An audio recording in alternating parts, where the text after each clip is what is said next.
une aventure nouvelle que je voudrais commencer aujourd'hui. C'est vrai que j'ai commencé à prendre certaines informations sur le net par-ci par-là, mais je suis passionnée par tout ce qui est événementiel. Et du coup, j'ai décidé de me spécialiser dans le wedding planner particulièrement.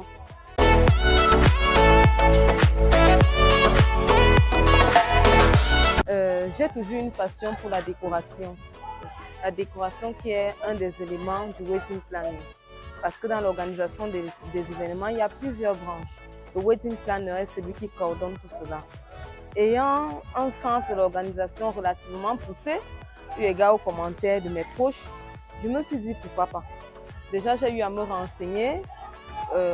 Il y a Maggie Metomo, oui. Il y a Asta, exactement.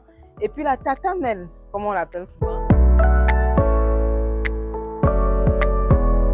Il y a une semaine et demie ou 2 semaines, elle est passée sur un plateau télévisé et j'ai dit à mon conjoint, voilà Tata Mel, elle organise une masterclass et je dois y participer justement pour affûter mon art, améliorer ce sens de l'organisation, avoir de meilleures idées pour au final savoir même si je suis faite pour le wedding planning. Parce que cette gestion du stress-là, cette gestion des personnes, cette gestion des conflits, je vais essayer de voir si je l'ai, si j'ai fait tout cela.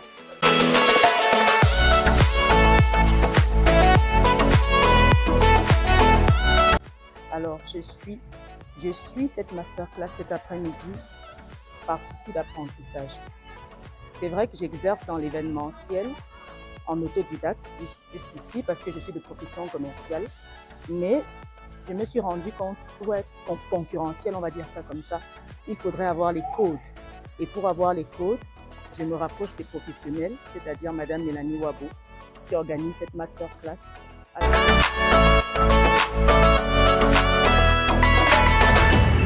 Le premier grand sentiment que j'ai eu, c'est que je dois me former. Je dois me former de manière concrète parce que le marché a ses exigences et on ne va pas y arriver en improvisant. Voilà. L'improvisation, c'est bien, la préparation, c'est mieux.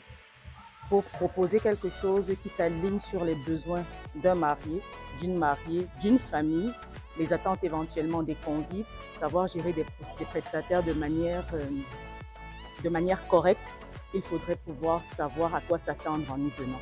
C'est beau d'avoir de la passion pour un métier dans lequel on s'engage, de vouloir satisfaire des clients, des prestataires, du moins tous les parties prenantes d'un mariage, mais c'est encore mieux de savoir exactement ce qu'il faut faire.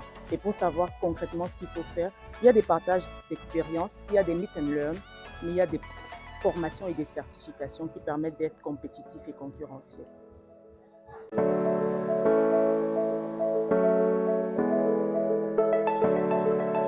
Alors, en wedding planner, ce que j'ai appris aujourd'hui, c'est qu'en wedding planner, il ne doit pas avoir d'essence chaude.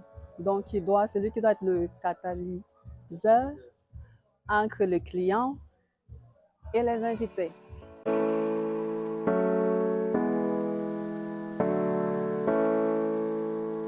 À mon humble avis, je pense que ce n'est pas perdre une voie, perdre la route, pour parler de manière triviale, qu'un homme se retrouve en train de s'intéresser au métier de wedding planner.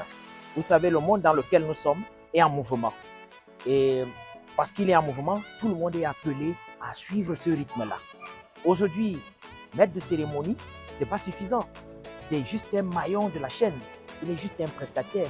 À côté, il y a les décorateurs, il y a bien d'autres acteurs. Alors, on se dit, pour être au complet, pour être riche, pour donner davantage, il faut véritablement s'intéresser au métier de wedding planner, au métier d'événementiel. Parce que je réalise, au sortir de cet échange avec Madame Wabo, je réalise que j'avais beaucoup à apprendre. Et je pense que là, je pourrais également, avec la grâce de Dieu, également transmettre.